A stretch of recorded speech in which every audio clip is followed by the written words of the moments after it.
It is quite impossible to unite happiness with a yearning for what we don't have. Happiness as all that it wants, and resembling the well-fed, there shouldn't be hunger or thirst.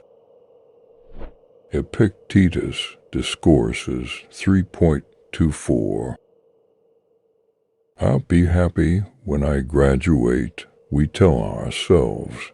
I'll be happy when I get this promotion, when this diet pays off, when I have the money that my parents never had. Conditional happiness is what psychologists call this kind of thinking, like the horizon. You can walk for miles and miles and never reach it. You won't even get any closer.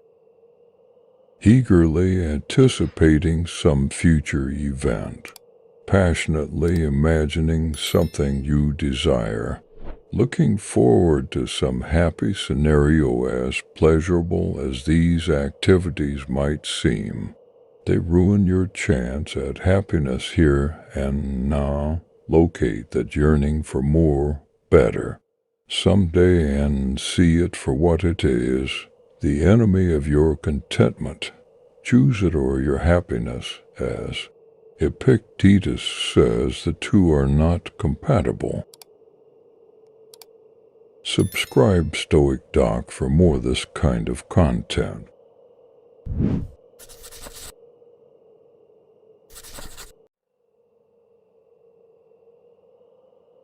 This is the true athlete, the person in rigorous training against false impressions. Remain firm. You who suffered, don't be kidnapped by your impressions. The struggle is great, the task divine, to gain mastery, freedom, happiness, and tranquility. Epictetus Discourses 2.18, 27-28.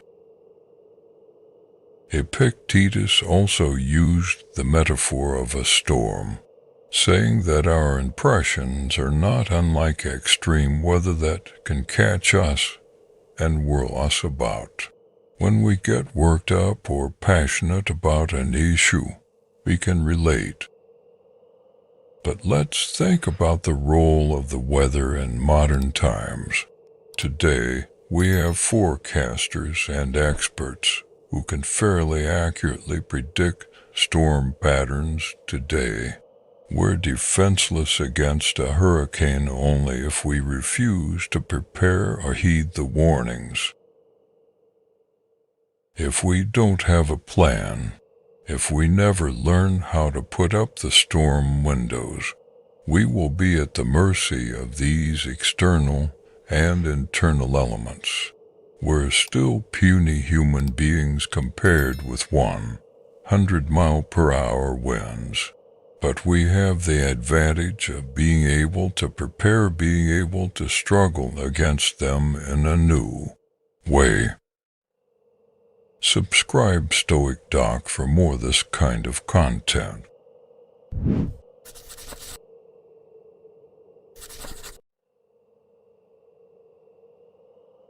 Whenever you get an impression of some pleasure, as with any impression, guard yourself from being carried away by it. Let it await your action. Give yourself a pause. After that, bring to mind both times. First, when you have enjoyed the pleasure, and later, and you will regret it and hate yourself. Then compare to those the joy and satisfaction you'd feel for abstaining altogether. However, if a seemingly appropriate time rises to act on it, don't be overcome by its comfort, pleasantness, and allure. But against all of this, how much better the consciousness of conquering it. Epictetus Enchiridion 34. Self-control is a difficult thing, no question, which is why a popular trick from dieting might be helpful. Some diets allow a cheat day, 1 day per week, in which dieters can eat anything and everything they want. Indeed, they're encouraged to write a list during the week of all the foods they craved, so they can enjoy them all at once as a treat, the thinking being that if you're eating healthy, 6 out of 7 days you're still ahead. At first, this sounds like a dream, but anyone who has actually done this knows the truth. Each cheat day you eat yourself sick and hate yourself afterward. Soon enough you're willingly abstaining from cheating at all because you don't need it and you definitely don't want it. It's not unlike a parent catching her child with cigarettes and forcing him to smoke the whole pack.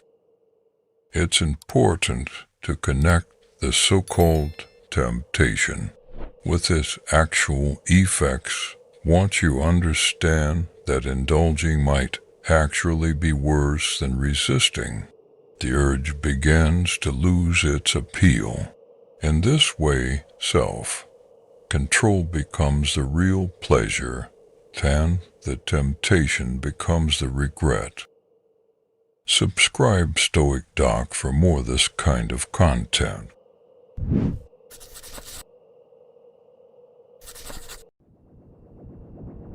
From Rusticus I learned to read carefully and not be satisfied with a rough understanding of the whole, and not to agree too quickly with those who have a lot to say about something. Marcus Aurelius, Meditations 1.7.3. The first book of Marcus Aurelius's Meditations begins with a catalogue of gratitude. He thanks one by one the leading influences in his life.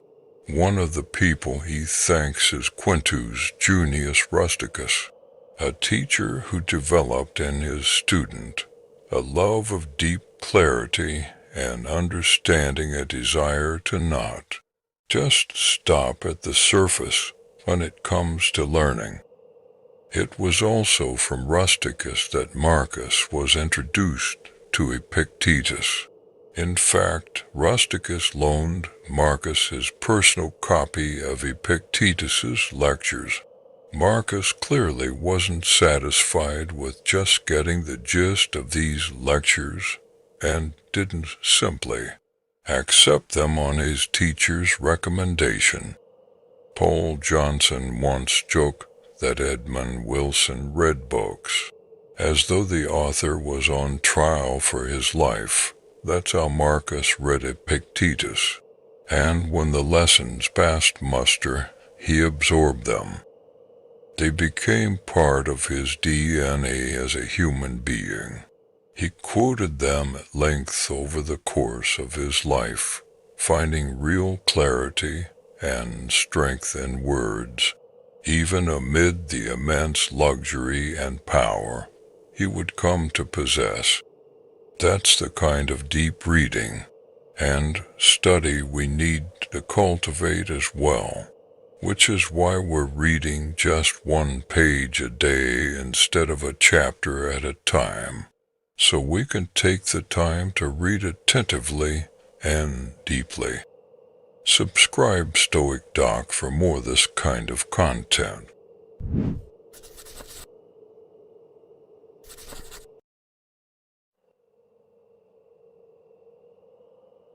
Who then is invincible?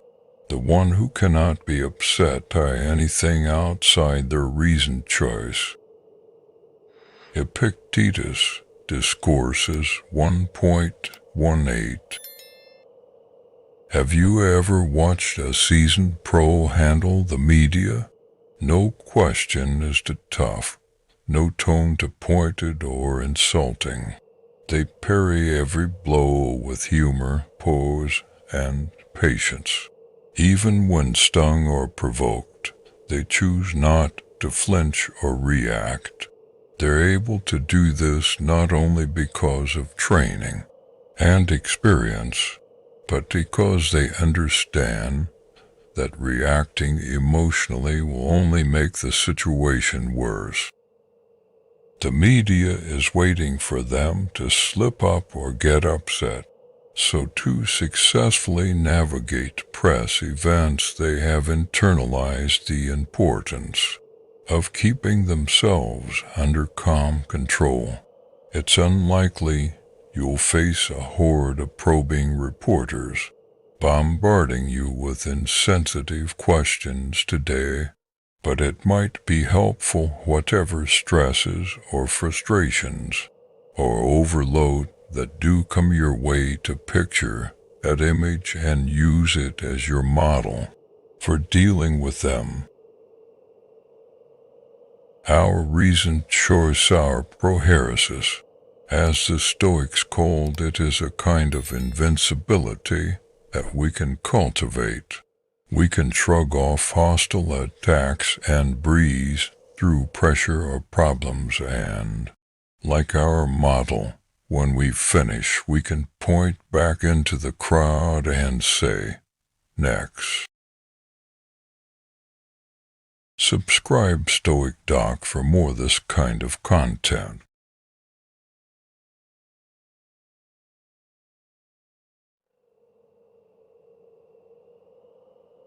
I don't agree with those who plunge headlong into the middle of the flood and who, accepting a turbulent life, struggle daily in great spirit with difficult circumstances.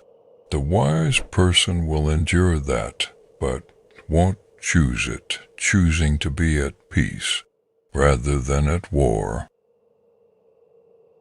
Seneca, Moral Letters 28.7. It has become a cliché to quote Theodore Roosevelt's Man in the Arena speech, which lionizes the one whose face is marred by dust and sweat and blood, who strives valiantly. Compared with the critic who sits on the sidelines, Roosevelt gave that speech shortly after he left office at the height of his popularity. In a few years, he would run against his former protege in an attempt to retake the White House, losing badly and nearly assassinated in the process. He would also nearly die exploring a river in the Amazon, kill thousands of animals in African safaris, and then beg Woodrow Wilson to allow him to enlist in World War I, despite being 59 years old. He would do a lot of things that seem somewhat baffling in retrospect. Theodore Roosevelt was a truly great man, but he was also driven by a compulsion, a work and activity addiction that was seemingly without end. Many of us share this affliction, being driven by something we can't control. We're afraid of being still, so we seek out strife and action as a distraction. We choose to be at war in some cases, literally, when peace is in fact the more honorable and fitting choice. Yes, the man in the arena is admirable, as is the soldier and the politician and the businesswoman and all the other occupations, but, and this is a big but, only if we're in the arena for the right reasons. Subscribe Stoic Doc for more of this kind of content.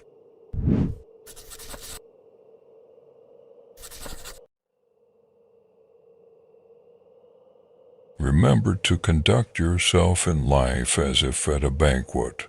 As something being passed around comes to you, reach out your hand and take a moderate helping. Does it pass you by? Don't stop it. It hasn't yet come. Don't burn in desire for it, but wait until it arrives in front of you. Act this way with children, a spouse, toward position.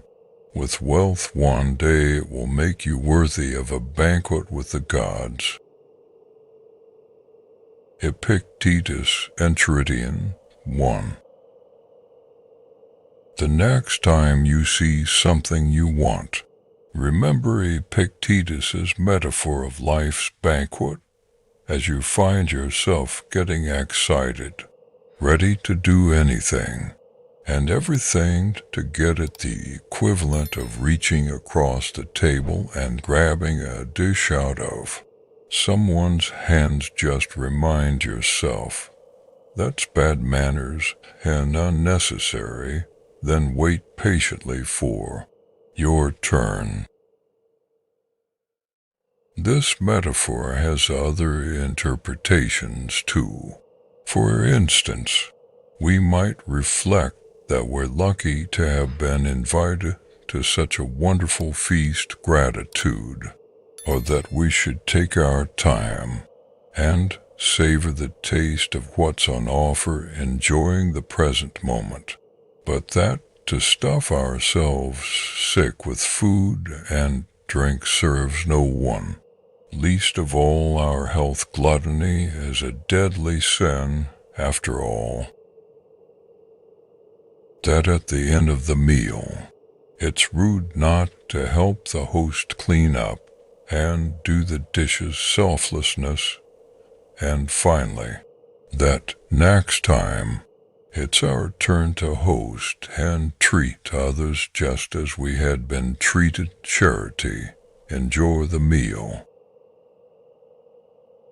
Subscribe Stoic Doc for more this kind of content.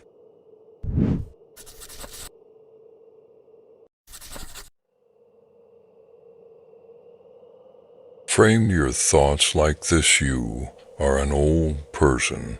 You won't let yourself be enslaved by this any longer, no longer pulled like a puppet by every impulse, and you'll stop complaining about your present fortune or dreading the future.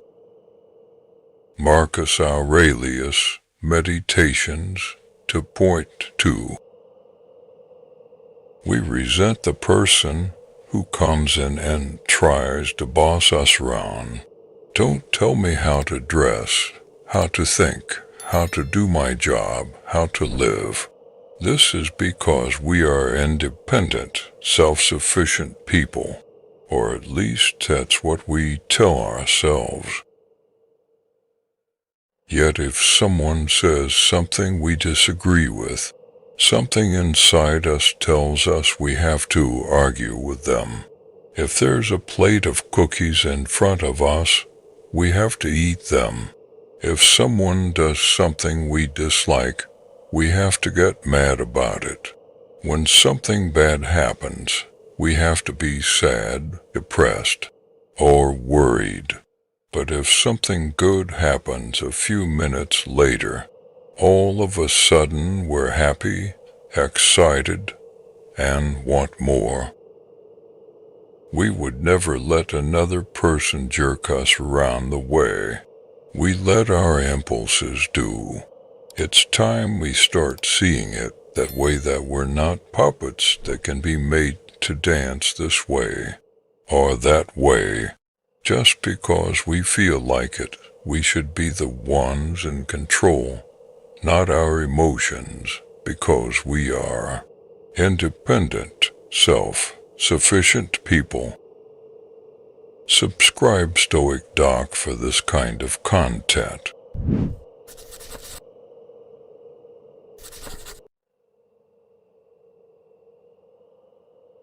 You cry, "I'm suffering severe pain." Are you then relieved from feeling it if you bear it in an unmanly way? Seneca, Moral Letters 78.17. The next time someone gets upset near you crying, yelling, breaking something, being pointed or cruel. Watch how quickly this statement will stop them cold. I hope this is making you feel better, because of course it isn't. Only in the bubble of extreme emotion can we justify any of that kind of behavior, and when called to account for it, we usually feel sheepish or embarrassed. It's worth applying that standard to yourself.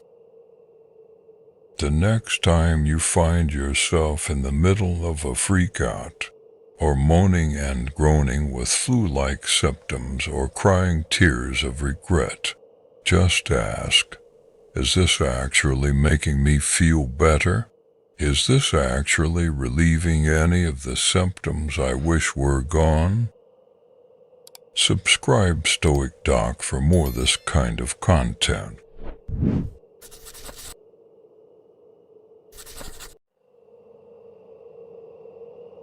Ask yourself the following first thing in the morning.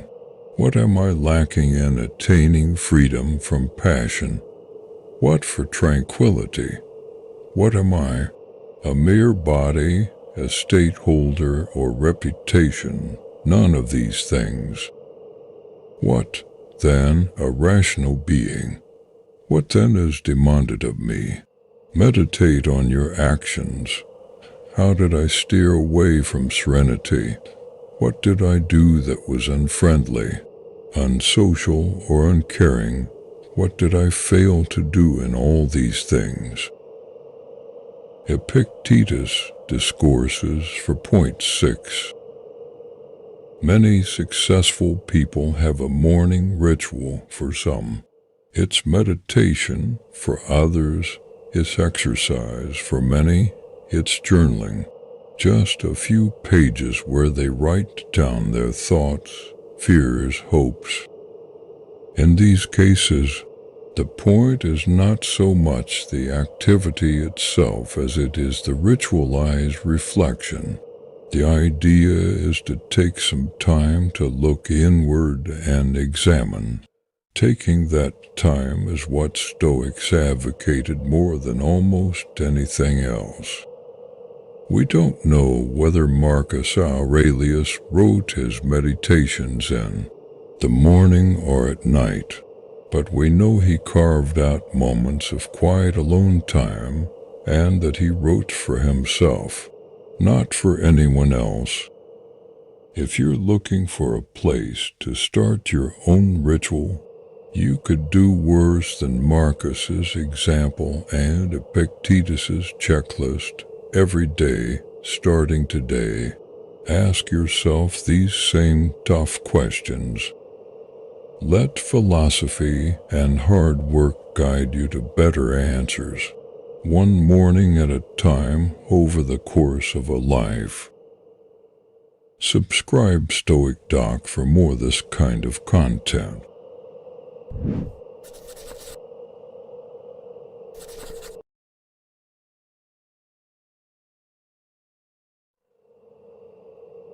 Keep this thought at the ready at daybreak and through the day and night. There is only one path to happiness, and that is in giving up all outside of your sphere of choice, regarding nothing else as your possession, surrendering all else to God and fortune. Epictetus Discourses, the 4th of April, 39. This morning, remind yourself of what is in your control and what's not in your control. Remind yourself to focus on the former and not the latter. Before lunch, remind yourself that the only thing you truly possess is your ability to make choices and to use reason and judgment. When doing so, this is the only thing that can never be taken from you completely. In the afternoon, Remind yourself that aside from the choices you make, your fate is not entirely up to you. The world is spinning and we spin along with it, whichever direction, good or bad. In the evening, remind yourself again how much is outside of your control and where your choices begin and end. As you lie in bed, remember that sleep is a form of surrender and trust and how easily it comes, and prepare to start the whole cycle over again tomorrow.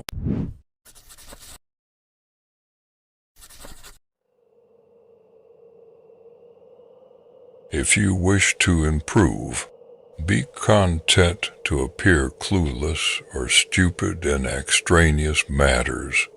Don't wish to seem knowledgeable, and if some regard you as important, distrust yourself. Epictetus Enchiridion 13a. One of the most powerful things you can do as a human being in our hyper-connected 24/7 media world is say, I don't know, or, more provocatively, I don't care.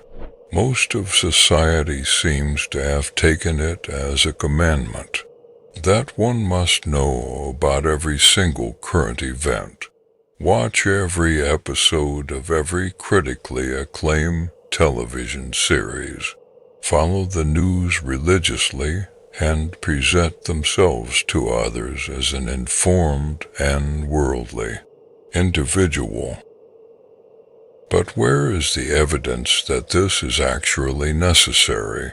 Is the obligation enforced by the police, or is it that you're just afraid of seeming silly at a dinner party? Yes, you owe it to your country and your family to know generally about events that may directly affect them, but that's about all.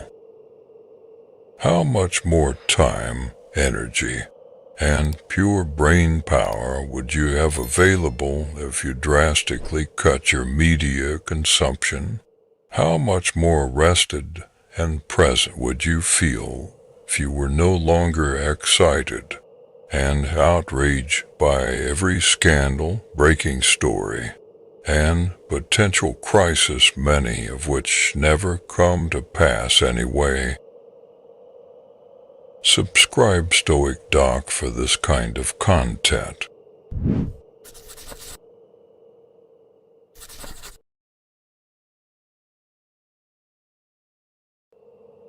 The essence of good is a certain kind of reasoned choice, just as the essence of evil is another kind.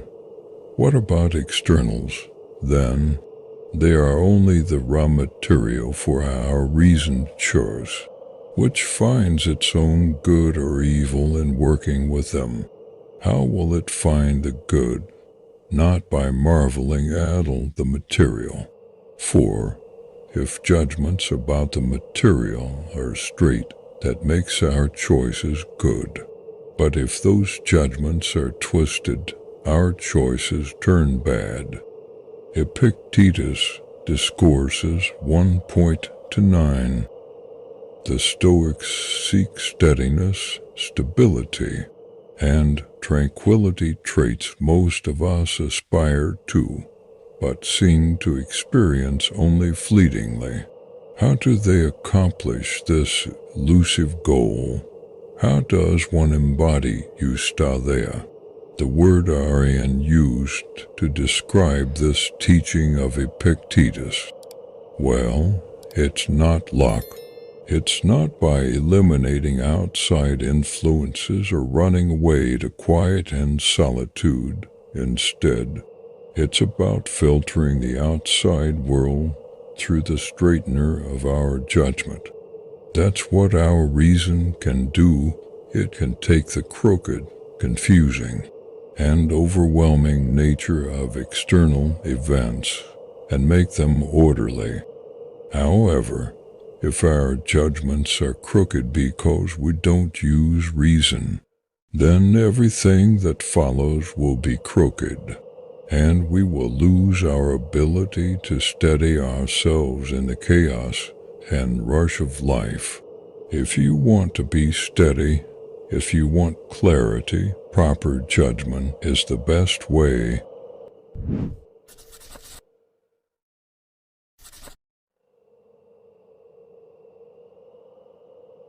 Erase the false impressions from your mind by constantly saying to yourself, I have it in my soul to keep out any evil, desire, or any kind of disturbance. Instead, seeing the true nature of things, I will give them only their due. Always remember this power that nature gave you. Marcus Aurelius, Meditations 8.9. Anyone who has taken a yoga class or been exposed to Hindu or Buddhist thought has probably heard of the concept of a mantra in Sanskrit. It means sacred utterance, essentially a word, a phrase, a thought, even a sound intended to provide clarity or spiritual guidance. A mantra can be especially helpful in the meditative process because it allows us to block out everything else. We focus, it's fitting, then, that Marcus Aurelius would suggest this Stoic mantra, a reminder or watch phrase to use when we feel false impressions, distractions, or the crush of everyday life upon us. It says, essentially, I have the power within me to keep that out. I can see the truth. Change the wording as you like. That part is up to you. But have a mantra and use it to find the clarity you crave. Subscribe Stoic Doc for this kind of content.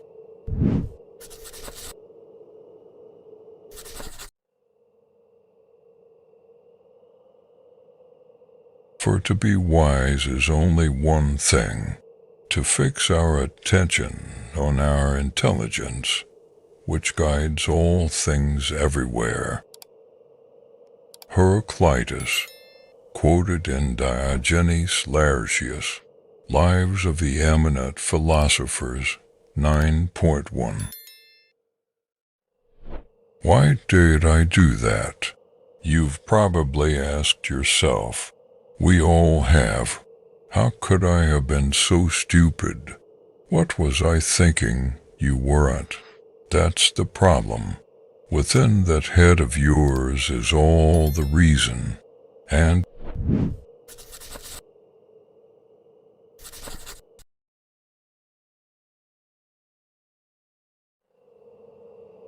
we control our reasoned choice and all acts that depend on that moral will.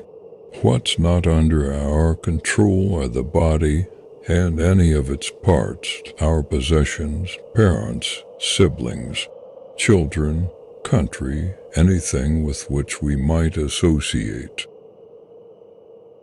Epictetus Discourses, January 22nd, 10. This is important enough that it bears repeating. A wise person knows what's inside their circle of control and what is outside of it. The good news is that it's pretty easy to remember what is inside our control, according to the Stoics. The circle of control contains just one thing, your mind. That's right. Even your physical body isn't completely within the circle. After all, you could be struck with a physical illness or impairment at any moment. You could be traveling in a foreign country and be thrown in jail. But this is all good news because it drastically reduces the amount of things that you need to think about.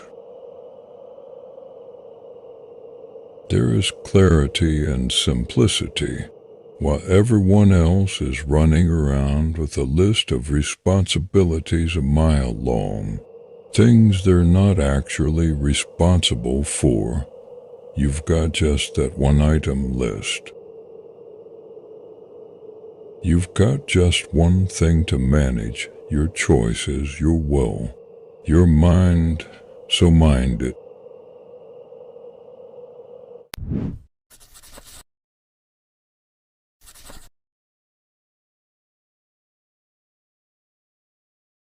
The chief task in life is simply this: to identify and separate matters so that I can say clearly to myself, which are externals not under my control, and which have to do with the choices I actually control. Where then do I look for good and evil, not to uncontrollable externals, but within myself to the choices that are my own. Epictetus. The single most important practice in Stoic philosophy is differentiating between what we can change and what we can't, what we have influence over and what we do not. A flight is delayed because of whether no amount of yelling at an airline representative will end a storm. No amount of wishing will make you taller or shorter or born in a different country. No matter how hard you try, you can't make someone like you. And on top of that, time spent hurling yourself at these immovable objects is time not spent on the things you can change. The recovery community practices something called the Serenity Prayer. God, grant me the serenity to accept the things I cannot change, the courage to change the things I can, and the wisdom to know that addicts cannot change the abuse suffered in childhood. They cannot undo the choices they have made or the hurt they have caused, but they can change the future through the power they have in the present moment. As Epictetus said, they can control the choices they make right now. The same is true for us today if we can focus on making clear what parts of our day are within our control and what parts are not. We will not only be happier, we will have a distinct advantage over other people who fail to realize they are fighting an unwinnable battle.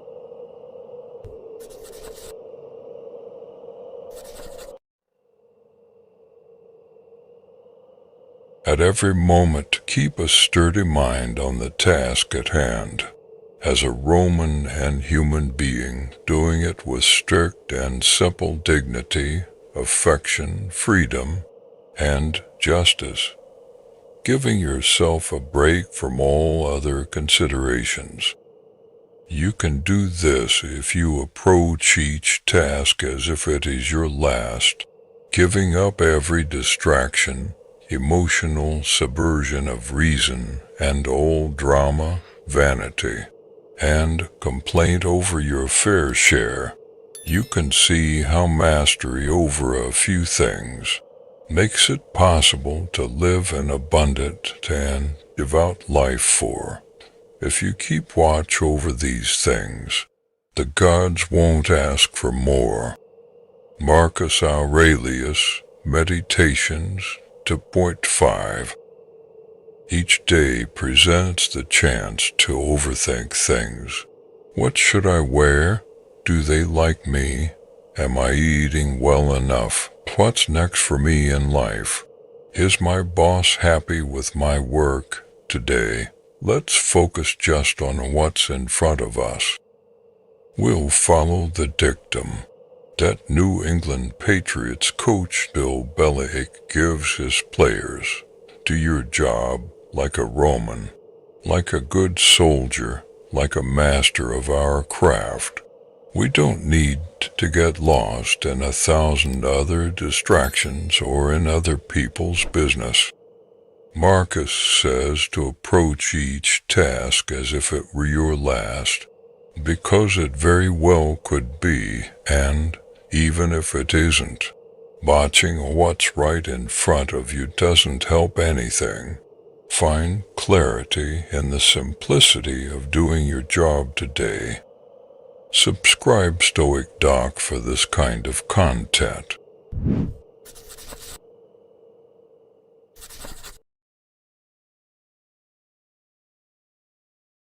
What is the fruit of these teachings? Only the most beautiful and proper harvest of the truly educated tranquility, fearlessness, and freedom.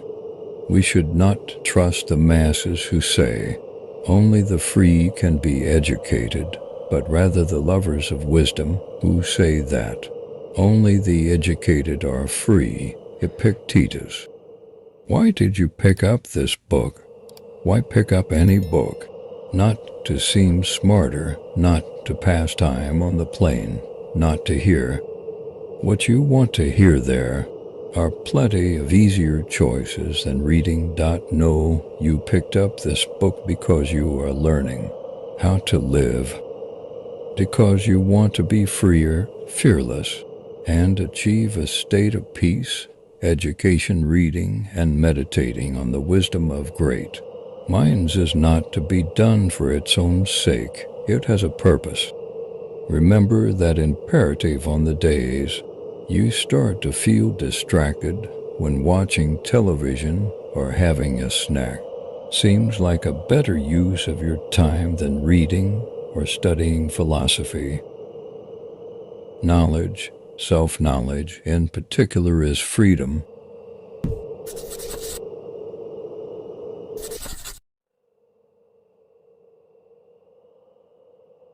Don't be bounced around, but submit every impulse to the claims of justice, and protect your clear conviction in every appearance.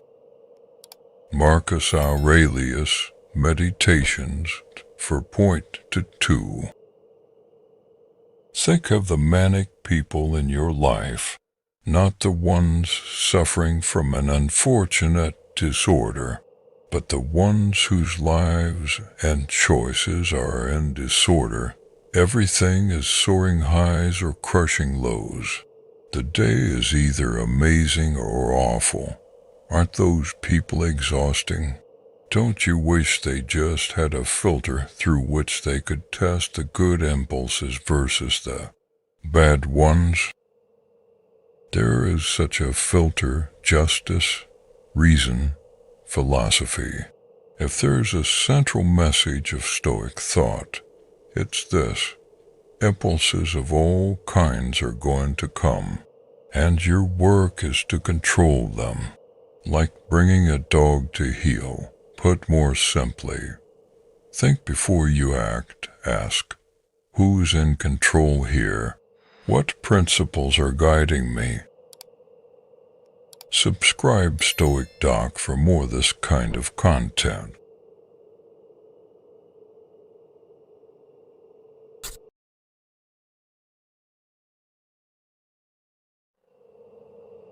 All you need are these: certainty of judgment in the present moment, action for the common good the present moment, and an attitude of gratitude in the present moment for anything that comes your way.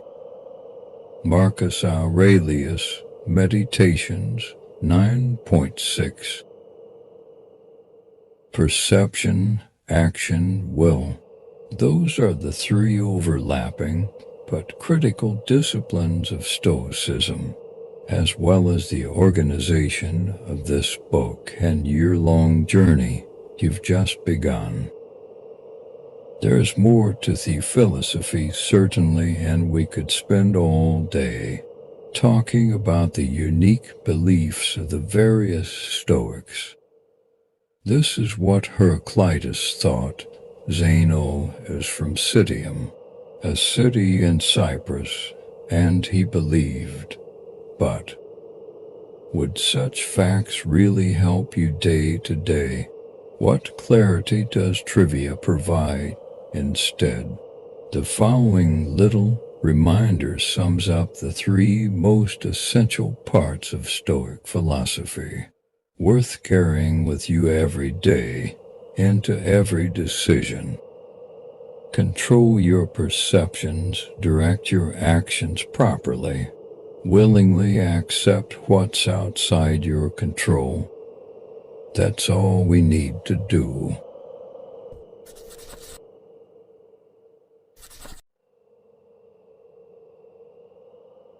Take a good hard look at people's ruling principle, especially of the wise, what they run away from and what they seek out.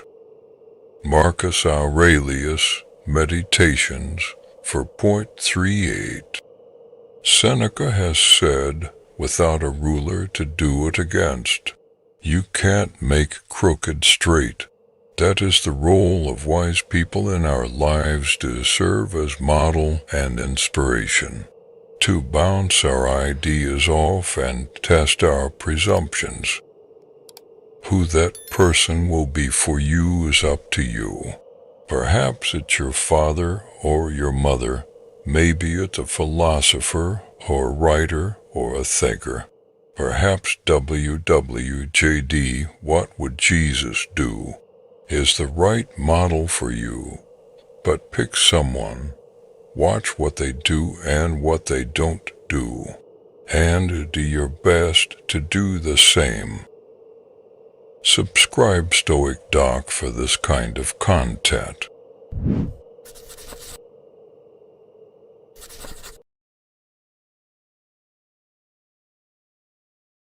How many have laid waste to your life when you weren't aware of what you were losing? How much was wasted in pointless grief, foolish joy, greedy desire, and social amusements? How little of your own was left to you. You will realize you are dying before your time. Seneca, on the brevity of life. One of the hardest things to do in life is to say no to invitations, to requests, to obligations, to the stuff that everyone else is doing. Even harder is saying no to certain time-consuming emotions, anger, excitement, distraction, obsession, lust. None of these impulses feels like a big deal by itself, but run amok. They become a commitment like anything else. If you're not careful, these are precisely the impositions that will overwhelm and consume your life. Do you ever wonder how you can get some of your time back? How you can feel less busy? Start by learning the power of no, as in no, thank you, and no. I'm not going to get caught up in that, and no, I just can't right now. It may hurt some feelings, it may turn people off, it may take some hard work, but the more you say no to the things that don't matter, the more you can say yes to the things that do. This will let you live and enjoy your life, the life that you want.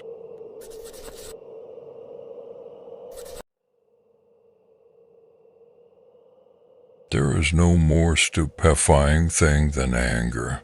Nothing more bet on its own strength, if successful, none more arrogant, if fooled, none more insane since it's not driven back by weariness. Even in defeat, when fortune removes its adversary, it turns its teeth on itself. Seneca on Anger 3.1.5. As the Stoics have said many times, getting angry almost never solves anything. Usually it makes things worse. We get upset. Then the other person gets upset. Now everyone is upset. And the problem is no closer to getting solved. Many successful people will try to tell you that anger is a powerful fuel in their lives. The desire to prove them all wrong or shove it in their faces has made many a millionaire. The anger at being called fat or stupid has created fine physical specimens and brilliant minds.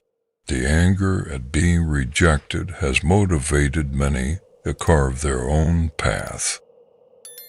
But that's short-sighted. Such stories ignore the pollution produced as a side effect and the wear and tear it put on the engine.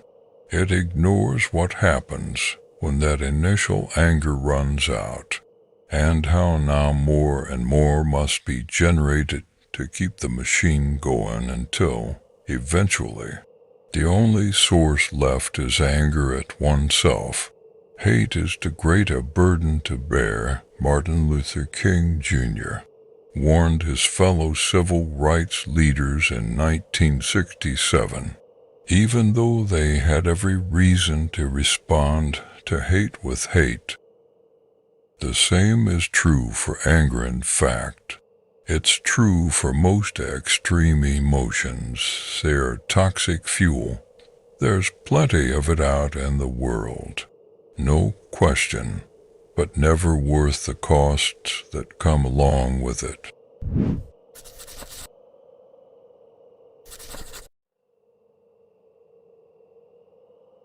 If someone asks you how to write your name, would you bark out each letter? And if they get angry, would you then return the anger? Wouldn't you rather gently spell out each letter for them? So then, remember in life that your duties are the sum of individual acts. Pay attention to each of these as you do your duty. Just methodically complete your task.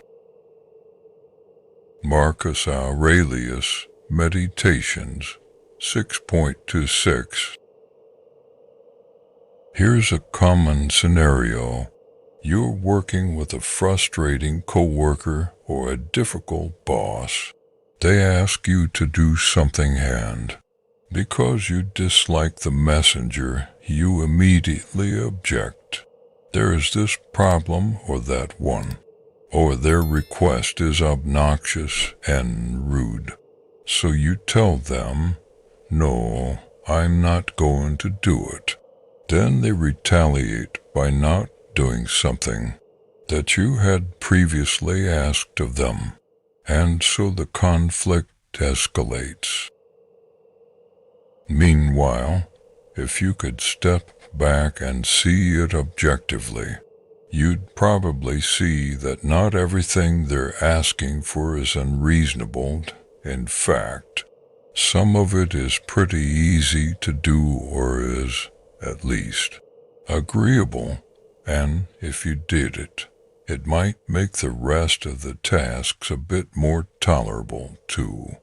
Pretty soon, you've done the entire thing. Life and our job is difficult enough. Let's not make it harder by getting emotional about insignificant matters or digging in for battles we don't actually care about. Let's not let emotion get in the way of kathekon, the simple, appropriate actions on the path to virtue. So subscribe Stoic Doc for more of this kind of content.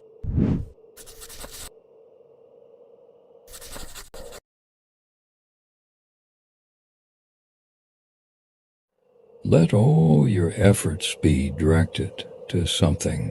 Let it keep that end in view. It's not activity that disturbs people, but false conceptions of things that drive them mad. Seneca, on Tranquility of Mind 12.5. Law 29 of the 48 Laws of Power is plan all the way to the end.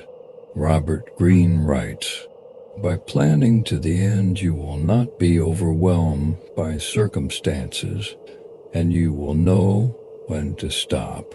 Gently guide fortune and help determine the future by thinking far ahead. The second habit in the 7 habits of highly effective people is begin with an end in mind. Having an end in mind is no guarantee that you will reach it. No Stoic would tolerate that assumption. But not having an end in mind is a guarantee you won't. To the Stoics, Voss's false conceptions are responsible not just for disturbances in the soul, but for chaotic and dysfunctional lives and operations. When your efforts are not directed at a cause or a purpose, how will you know what to do day in and day out? How will you know what to say no to and what to say yes to? How will you know when you've had enough, when you've reached your goal, when you've gotten off track, if you've never defined what those things are? The answer is that you cannot, and so you are driven into failure or worse, into madness by the oblivion of directionlessness.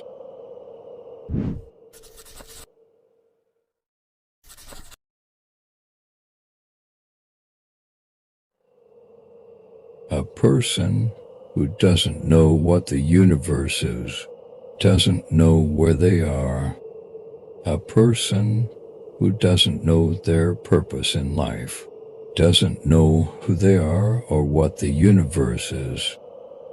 A person who doesn't know any one of these things, doesn't know why they are here. So what to make of people who seek or avoid the praise of those who have no knowledge of where or who they are? Marcus Aurelius, Meditations 8.52. The late comedian Mitch Hedberg had a funny story told in his act. Sitting down for an on-air interview, a radio DJ asked him, "So, who are you?" In that moment, he had to think, is this guy really deep, or did I drive to the wrong station? How often are we asked a simple question like, who are you? Or what do you do? Or where are you from? Considering it a superficial question, if we even consider it at all, we don't bother with more than a superficial answer. But, gun to their head, most people couldn't give much in the way of a substantive answer. Could you? Have you taken the time to get clarity about who you are and what you stand for? Or are you too busy chasing unimportant things, mimicking the wrong influences, and following disappointing or unfulfilling or non-existent paths?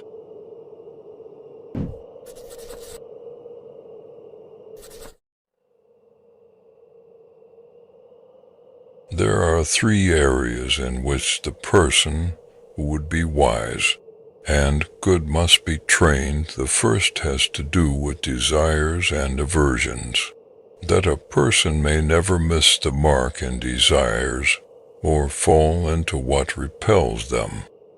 The second has to do with impulses to act and not to act, and more broadly, with duty, that a person may act deliberately for good reasons and not carelessly.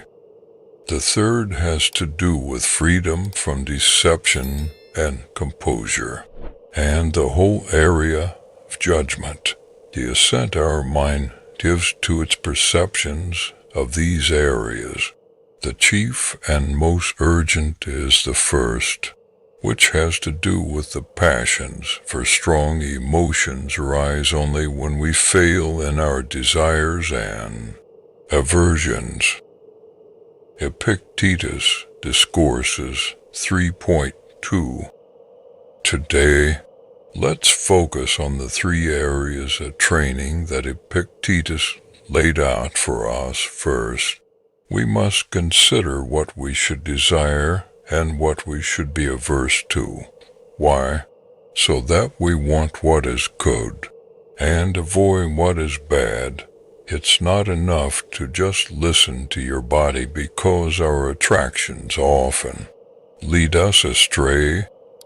Next, we must examine our impulses to act, that is, our motivations. Are we doing things for the right reasons, or do we act because we haven't stopped to think? Or do we believe that we have to do something?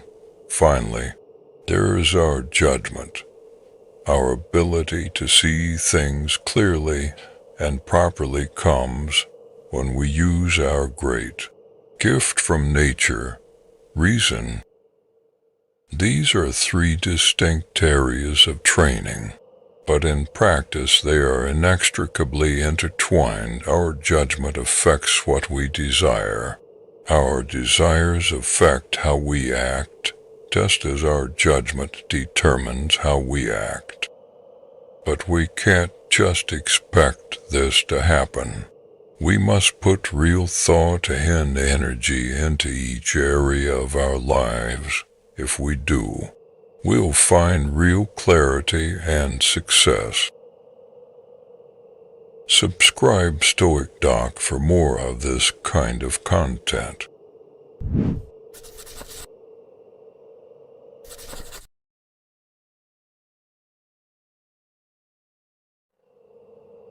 We must give up many things to which we are addicted, considering them to be good, otherwise courage will vanish, which should continually test itself. Greatness of soul will be lost, which could stand out unless it disdains as petty what the mob regards as most desirable. Seneca, Moral Letters, 74, 12b-13. What we consider to be harmless indulgences can easily become full-blown addictions.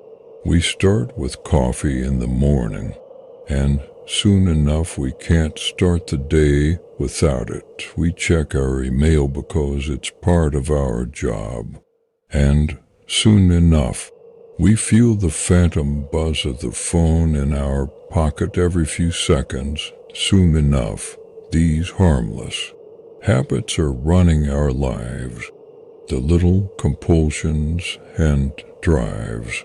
We have not only chip away at our freedom and sovereignty, they cloud our clarity. We think we're in control, but are we really? As one addict put it, addiction is when we've lost the freedom to abstain. Let us reclaim that freedom. What that addiction is for you can vary: soda, drugs, complaining, gossip, the internet, biting your nails.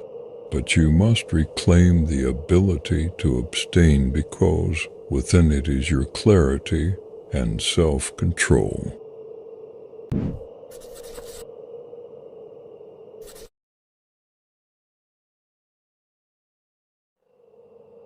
Some things are in our control, while others are not.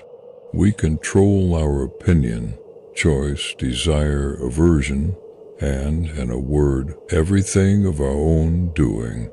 We don't control our body, property, reputation, position, and, in a word, everything not of our own doing. Even more, the things in our control are by nature free, unhindered and unobstructed, while those not in our control are weak, slavish, can be hindered, and are not our own. Epictetus, Enchiridion 1.1. Today, you won't control the external events that happen. Is that scary? A little? But it's balanced when we see that we can control our opinion about those events. You decide whether they're good or bad, whether they're fair or unfair. You don't control the situation, but you control what you think about it. See how that works. Every single thing that is outside your control, the outside world, other people, luck, karma, whatever, still presents a corresponding area that is in your control. This alone gives us plenty to manage, plenty of power.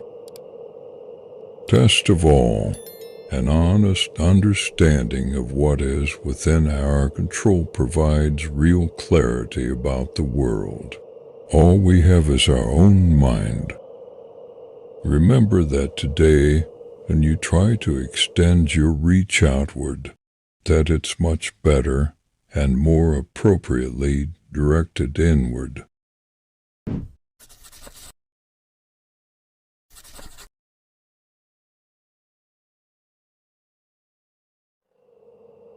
The proper work of the mind is the exercise of choice, refusal, yearning, repulsion, preparation, purpose, and assent. What then can pollute and clog the mind's proper functioning? Nothing but its own corrupt decisions. Epictetus discourses for point 116-7. Let's break down each one of those tasks. Choice to do and think right. Refusal of temptation. Yearning to be better. Repulsion of negativity, of bad influences, of what isn't true. Preparation for what lies ahead or whatever may happen. Purpose, our guiding principle and highest priority. Assent, to be free of deception about what's inside and outside our control, and be ready to accept the latter. This is what the mind is here to do. We must make sure that it does and see everything else as pollution or a corruption.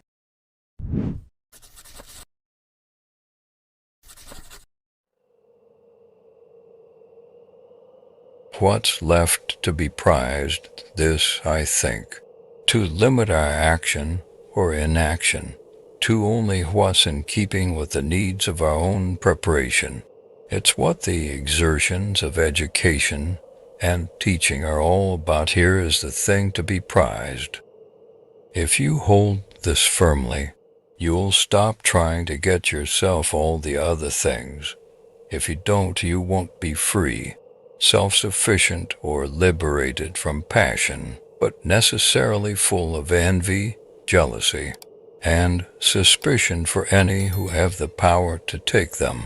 And you will plot against those who do have what you prize. But by having some self-respect for your own mind and prizing it, you will please yourself and be in better harmony with your fellow human beings, and more in tune with the gods praising everything they have set in order and allotted you. Marcus Aurelius, Meditations 6.16.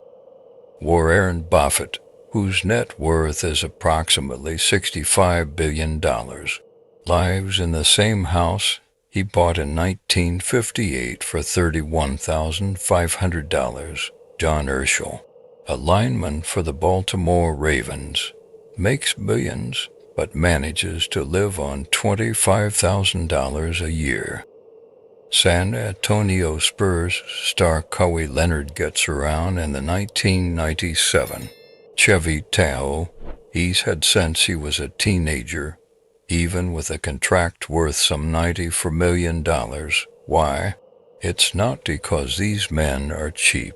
It's because the things that matter to them are cheap. Neither Buffett nor Herschel nor Leonard ended up this way by accident. Their lifestyle is the result of prioritizing. They cultivate interests that are decidedly below their financial means, and as a result, any income would allow them freedom to pursue the things they most care about. It just happens that they became wealthy beyond any expectation. This kind of clarity about what they love most in the world means they can enjoy their lives. It means they'd still be happy even if the markets were to turn or their careers were cut short by injury. The more things we desire and the more we have to do to earn or attain those achievements, the less we actually enjoy our lives and the less free we are. Subscribe Stoic Doc for more of this kind of content.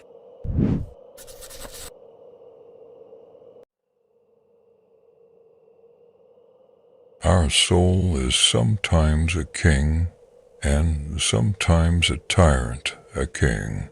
By attending to what is honorable, protects the good health of the body in its care, and gives it no base or sordid command, but an uncontrolled, desire-fueled, overindulged soul is turned from a king into that most feared and detested thing, a tyrant. Seneca, Moral Letters, 114.24. There is that saying that absolute power corrupts absolutely. At first glance, that's true.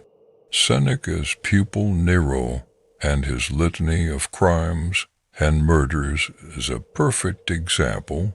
Another emperor, Domitian, arbitrarily banished all philosophers from Rome. Epictetus was forced to flee. As a result, many of Rome's emperors were tyrants.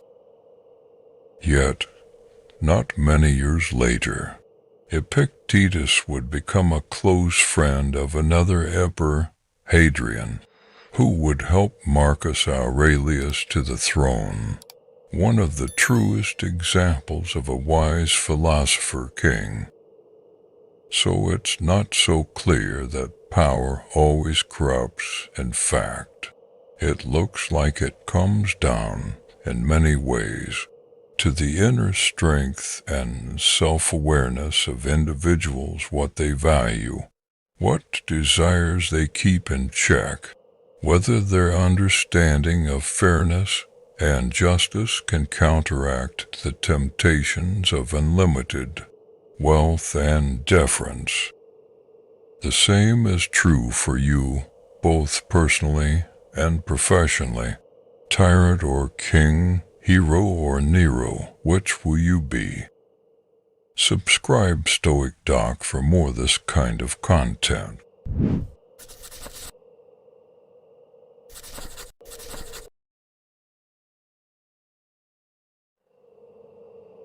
For if a person shifts their caution to their own reasoned choices and the acts of those choices, they will at the same time gain the will to avoid. But if they shift their caution away from their own reasoned choices to things not under their control, seeking to avoid what is controlled by others, they will then be agitated, fearful, and unstable. Epictetus Discourses, the 1st of February 12. The image of the Zen philosopher is the monk up the green, quiet hills, or in a beautiful temple on some rocky cliff. The Stoics are the antithesis of this idea. Instead, they are the man in the marketplace, the senator in the forum, the brave wife waiting for her soldier to return from battle, the sculptor busy in her studio. Still, the Stoic is equally at peace. Epictetus is reminding you that serenity and stability are results of your choices and judgment, not your environment. If you seek to avoid all disruptions to tranquility, other people, external events, stress, you will never be successful. Your problems will follow you wherever you run and hide. But if you seek to avoid the harmful and disruptive judgments that cause those problems, then you will be stable and steady wherever you happen to be.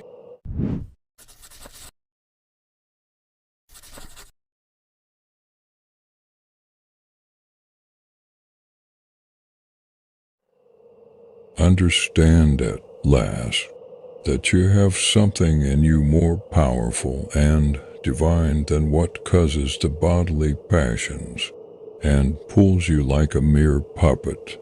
What thoughts now occupy my mind? Is it not fear, suspicion, desire, or something like that? Marcus Aurelius, Meditations 12.19. Think of all the interests vying for a share of your wallet, or for a second of your attention.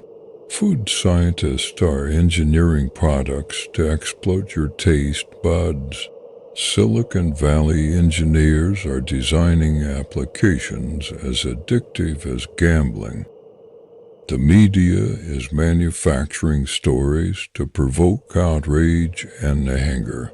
These are just a small slice of the temptations and forces acting on us, distracting us, and pulling us away from the things that truly matter.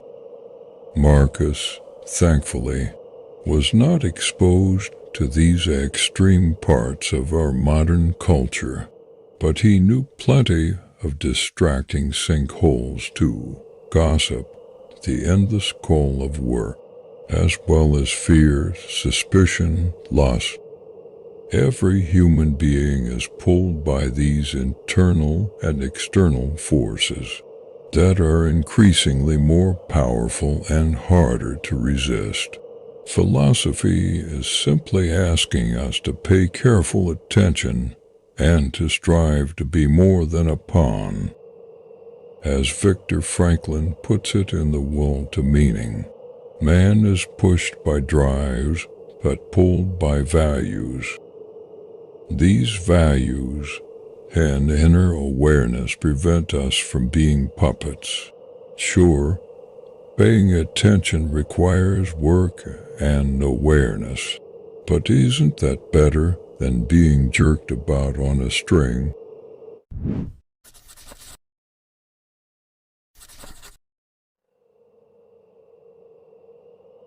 I will keep constant watch over myself, and most usefully, will put each day up for review, for this is what makes us evil, that none of us looks back upon our own lives.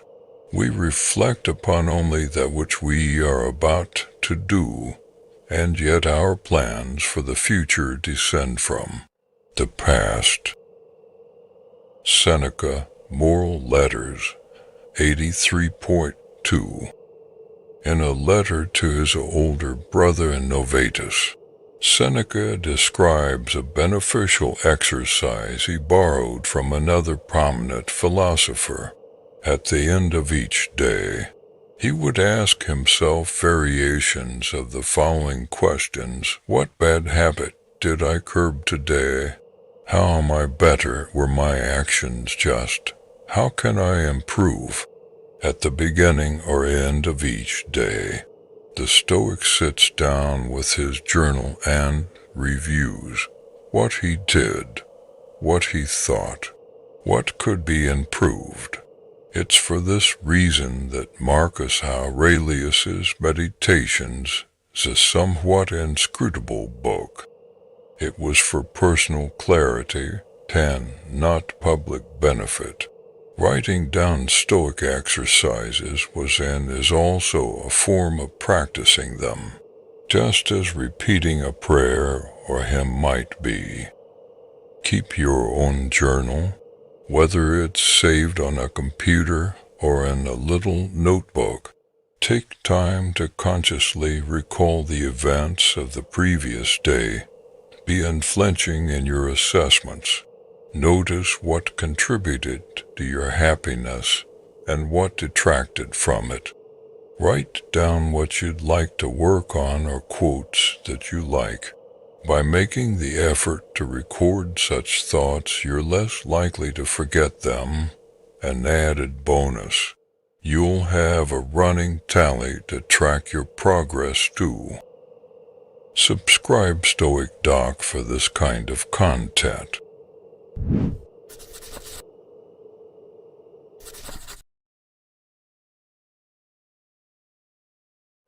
Tranquility can't be grasped except by those who have reached an unwavering and firm power of judgment. The rest constantly fall and rise in their decisions, wavering in a state of alternately rejecting and accepting things. What is the cause of this back and forth? It's because nothing is clear, and they rely on the most uncertain guide common opinion. Seneca, Moral Letters, 95.570-58a. In Seneca's essay on tranquility, he uses the Greek word euthymia, which he defines as believing in yourself and trusting that you are on the right path, and not being in doubt by following the myriad footpaths of those wandering in every direction. It is this state of mind, says, that produces tranquility. Clarity of vision allows us to have this belief. That's not to say we're always going to be 100% certain of everything, or that we even should be. Rather, it's that we can rest assured we're heading generally in the right direction, that we don't need to constantly compare ourselves with other people, or change our mind every 3 seconds based on new information. Instead, tranquility and peace are found in identifying our path and in sticking to it. Staying the course, making adjustments here and there naturally, but ignoring the distracting sirens who beckon us to turn toward the rocks.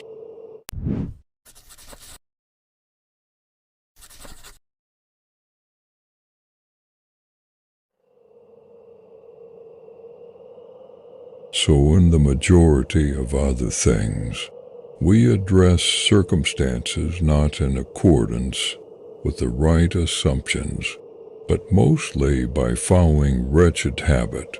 Since all that I've said is the case, the person in training must seek to rise above, so as to stop seeking out pleasure and steering away from pain, to stop clinging to living and abhorring death, and in the case of property and money, to stop valuing receiving over giving. Musonius Rufus, Lectures 6.25. A worker is asked, "Why did you do it this way?" The answer, "Because that's the way we've always done things." The answer frustrates every good boss and sets the mouth of every entrepreneur watering. The worker has stopped thinking and is mindlessly operating out of habit. The business is ripe for disruption by a competitor, and the worker will probably get fired by any thinking boss. We should apply the same ruthlessness to our own habits. In fact, we are studying philosophy precisely to break ourselves of rote behavior. Find what you do out of rote memory or routine. Ask yourself, is this really the best way to do it? Know why you do what you do. Do it for the right reasons.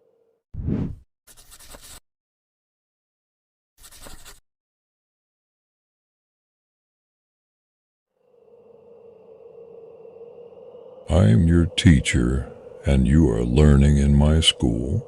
My aim is to bring you to completion, unhindered, free from compulsive behavior, unrestrained, without shame, free, flourishing, and happy, looking to God in things great and small. Your aim is to learn and diligently practice all these things. Why then don't you complete the work? If you have the right aim and I have both the right aim and right preparation, what is missing? The work is quite feasible and is the only thing in our power. Let go of the past. We must only begin. To leave me and you will see. Epictetus Discourses 2.19. Do you remember in school or early in your life being afraid to try something because you feared you might fail at it? Most teenagers choose to fool around rather than exert themselves. Half-hearted, lazy effort gives them a ready-made excuse. It doesn't matter. I wasn't even trying. As we get older, failure not so inconsequential anymore. What's at stake is not some arbitrary grade or intramural sports trophy, but the quality of your life and your ability to deal with the world around you. Don't let that intimidate you, though. You have the best teachers in the world, the wisest philosophers who ever lived. And not only are you capable, the professor is asking for something very simple. Just begin the work, the rest follows.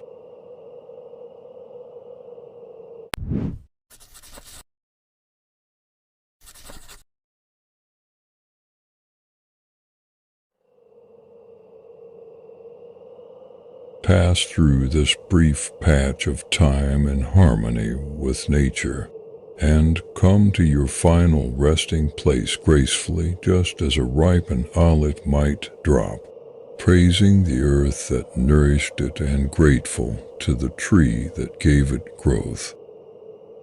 Marcus Aurelius, Meditations for Point for 8. There are some stunningly beautiful turns of phrase in Marcus's Meditations, a surprising treat considering the intended audience just himself. In one passage, he praises the charm and allure of nature's process, the stalks of ripe grain bending low, the frowning brow of the lion, the foam dripping from the boar's mouth. We should thank private rhetoric teacher Marcus Cornelius Fronto for the imagery in these vivid passages.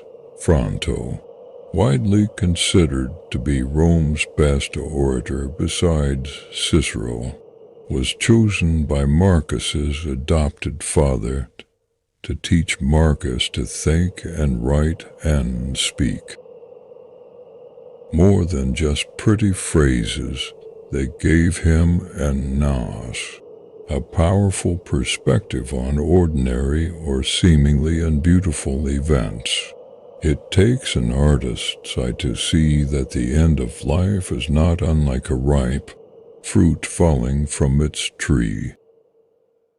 It takes a poet to notice the way baking bread splits in places, and those cracks, while not intended in the baker's art, catch our eye and serve to stir our appetite and find a metaphor in them. There is clarity and joy in seeing what others can't see, in finding grace and harmony in places others overlook. Isn't that far better than seeing the world as some dark place?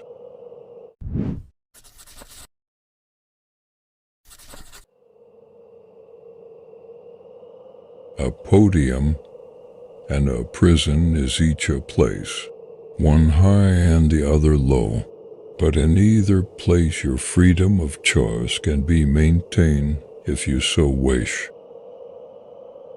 Epictetus Discourses 2.6.5. The Stoics all held vastly different stations in life.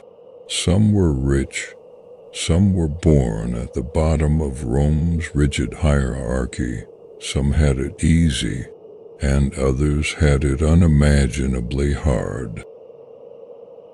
This is true for us as well.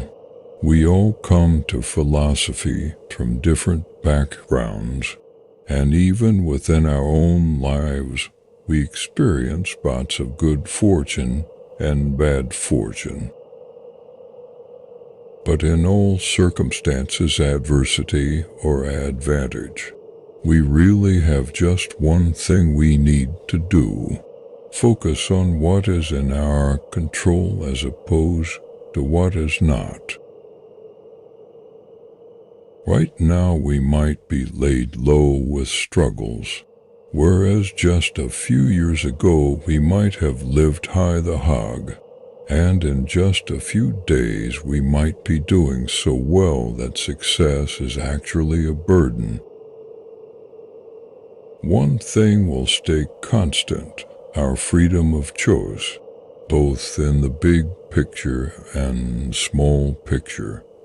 Ultimately, this is clarity. Whoever we are, wherever we are, what matters is our choices. What are they? How will we evaluate them? How will we make the most of them? Those are the questions life asks us, regardless of our station. How will you answer?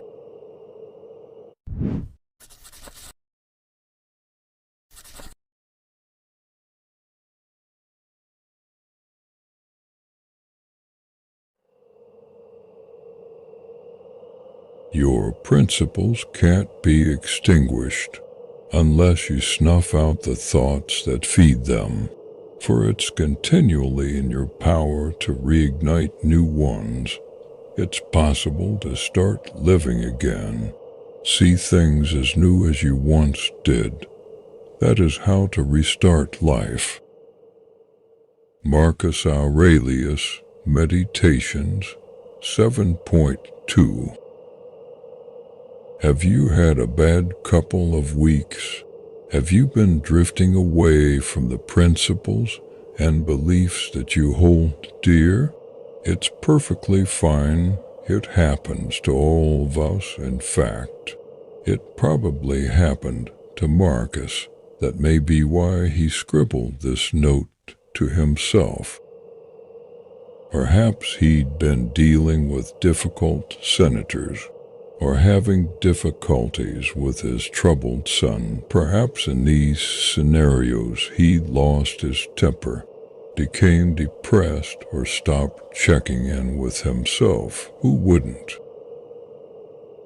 But the reminder here is that no matter what happens, no matter how disappointing our behavior has been in the past, the principles themselves remain unchanged.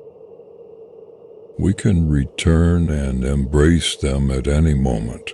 What happened yesterday, what happened 5 minutes ago, is the past. We can reignite and restart whenever we like. Why not do it right now? Subscribe Stoic Doc for more this kind of content.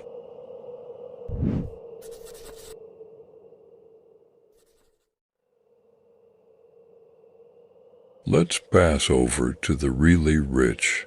How often the occasions they look just like the poor. When they travel abroad, they must restrict their baggage, and when haste is necessary, they dismiss their entourage and those who are in the army. How few of their possessions they get to keep. Seneca on Consolation to Helvia 12:1. The author F. Scott Fitzgerald, who often glamorized the lifestyles of the rich and famous in books like The Great Gatsby, opens one of his short stories with the now classic lines, "Let me tell you about the very rich. They are different from you and me." A few years after this story was published, his friend Ernest Hemingway teased Fitzgerald by writing, "Yes, they have more money." That's what Seneca is reminding us. As someone who was one of the richest men in Rome, he knew firsthand that money only marginally changes life. It doesn't solve the problems that people, without it, seem to think it will. In fact, no material possession will. External things can't fix internal issues. We constantly forget this, and it causes us so much confusion and pain, as Hemingway would later write of Fitzgerald. He thought the rich were a special glamorous race, and when he found they weren't, it wrecked him as much as any other thing that wrecked him. Without a change, the same will be true for us.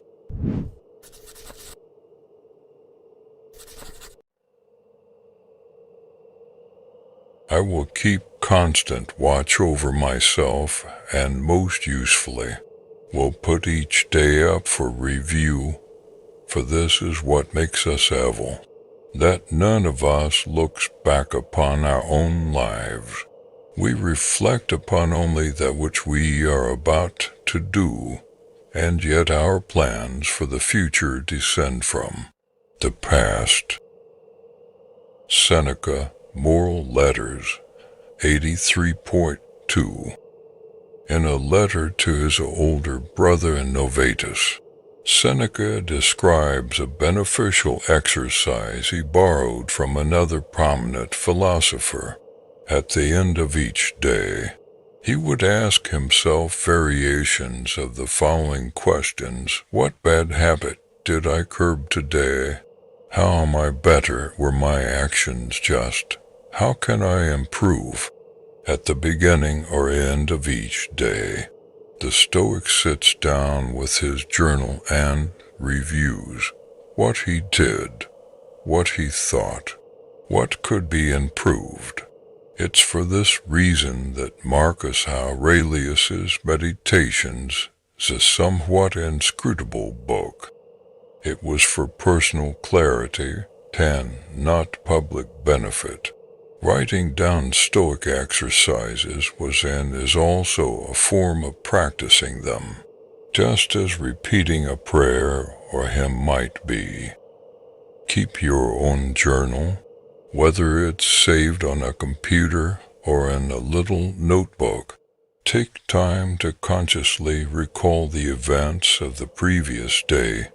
Be unflinching in your assessments. Notice what contributed to your happiness and what detracted from it. Write down what you'd like to work on or quotes that you like. By making the effort to record such thoughts, you're less likely to forget them. An added bonus: you'll have a running tally to track your progress to. Subscribe Stoic Doc for this kind of content.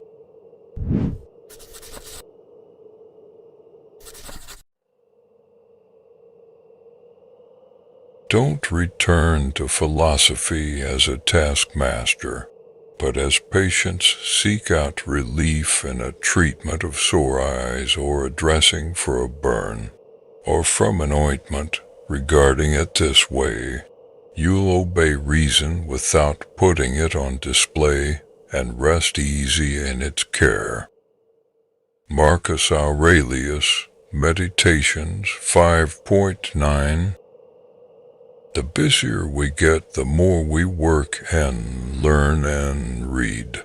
The further we may drift, we get in a rhythm, we're making money, being creative, and we're stimulated and busy. It seems like everything is going well, but we drift further and further from philosophy. Eventually, this neglect will contribute to a problem. The stress builds up, our mind gets cloudy. We forget what's important and result in an injury of some kind when that happens. It's important that we tap the brakes, put aside all the momentum and the moment. Return to the regimen and practices that we know are rooted in clarity, good judgment, good principles, and good health. Stoicism is designed to be medicine for the soul.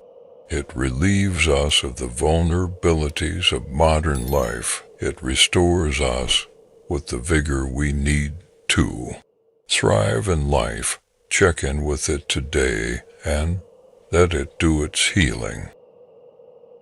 Subscribe Stoic Doc for this kind of content.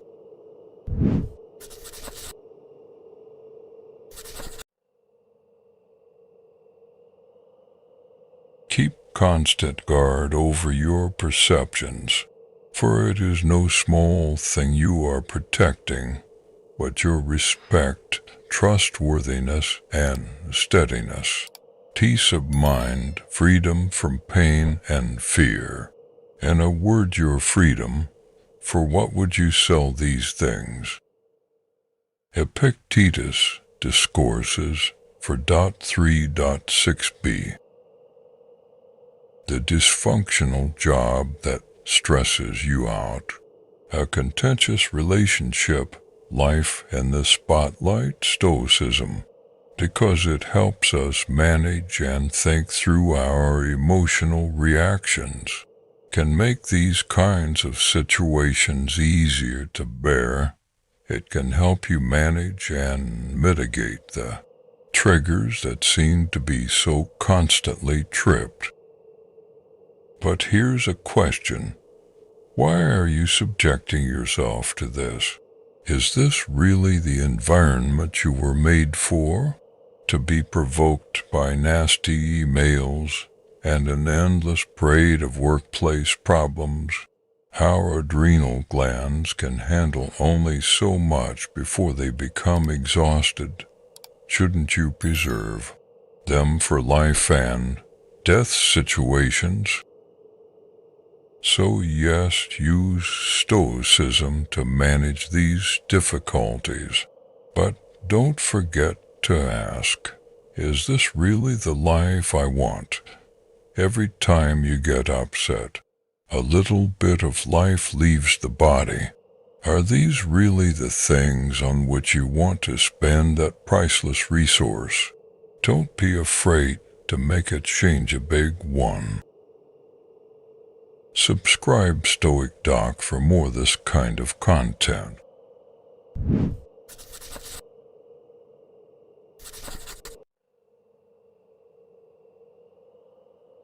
Many are harmed by fear itself, and many may have come to their fate while dreading fate. Seneca, Oedipus, 992. Only the paranoid survive.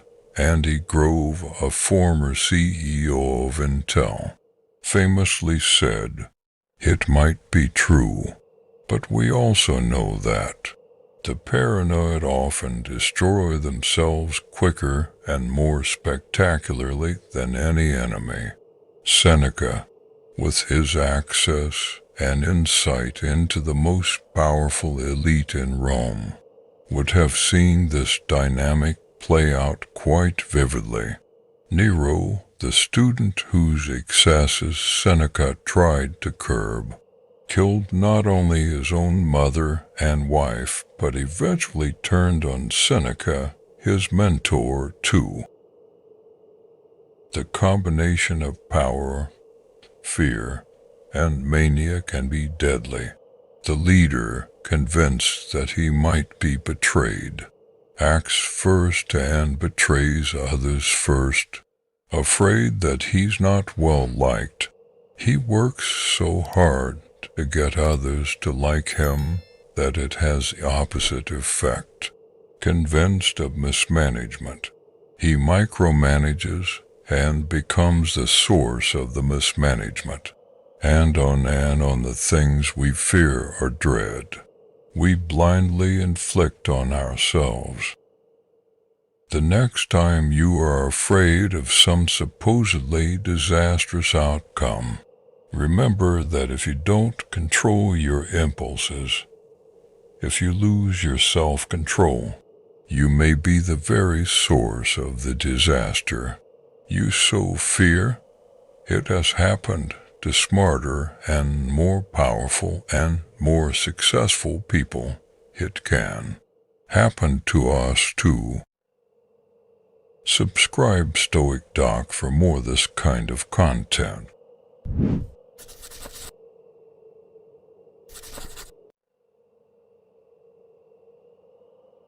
We have the power to hold no opinion about a thing, and to not let it upset our state of mind, for things have no natural power to shape our judgments.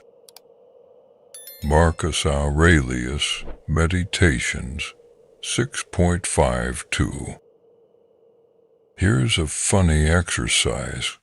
Think about all the upsetting things you don't know about, stuff people might have said about you behind your back, mistakes you might have made that never came to your attention, things you dropped or lost without even realizing it. What's your reaction? You don't have one because you don't know about it. In other words, it is possible to hold no opinion about a negative thing. You just need to cultivate that power, instead of wielding it accidentally, especially when having an opinion is likely to make us aggravated. Practice the ability of having absolutely no thoughts about something. Act as if you had no idea it ever occurred, or that you've never heard of it before. Let it become irrelevant or non-existent to you. It'll be a lot less powerful this way. Subscribe Stoic Doc for more of this kind of content.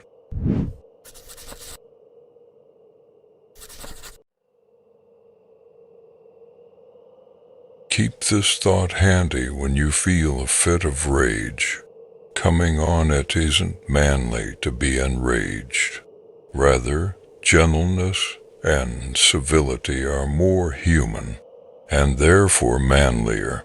A real man doesn't give way to anger and discontent, and such a person has strength, courage, and endurance, unlike the angry and complaining. The nearer a man comes to a calm mind, the closer he is to strength. Marcus Aurelius, Meditations 11.18, 5b. Why do athletes talk trash to each other? Why do they deliberately say offensive and nasty things to their competitors when the refs aren't looking to provoke a reaction? Distracting and angering opponents is an easy way to knock them off their game. Try to remember that when you find yourself getting mad, anger is not impressive or tough. It's a mistake. It's weakness, depending on what you're doing. It might even be a trap that someone laid for you. Fans and opponents called boxer Joe Louis the ring robot because he was utterly unemotional. His cold, calm demeanor was far more terrifying than any crazed look or emotional outburst would have been. Strength is the ability to maintain a hold of oneself. It's being the person who never gets mad, who cannot be rattled, because they are in control of their passions rather than controlled by their passions. Subscribe Stoic Doc for this kind of content.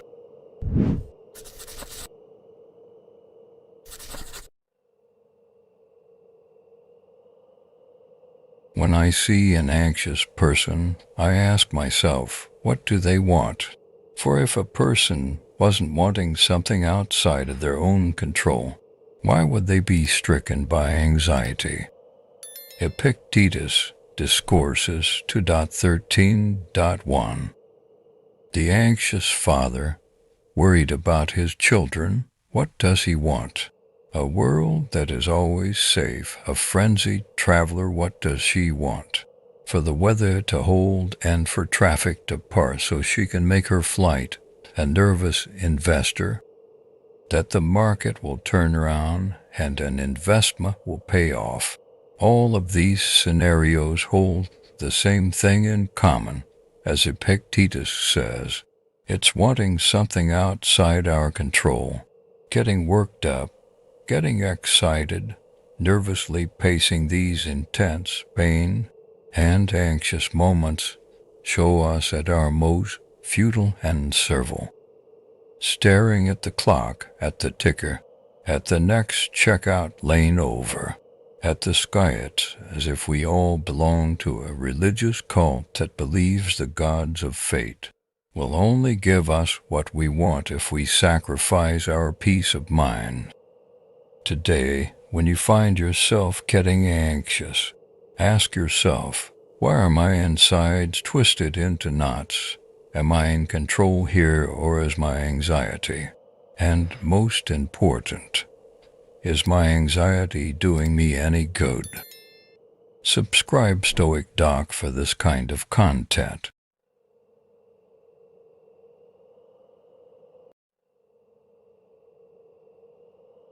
Clear your mind and get a hold on yourself, and as when awakened from sleep and realizing it was only a bad dream upsetting you, wake up and see that what's there is just like those dreams.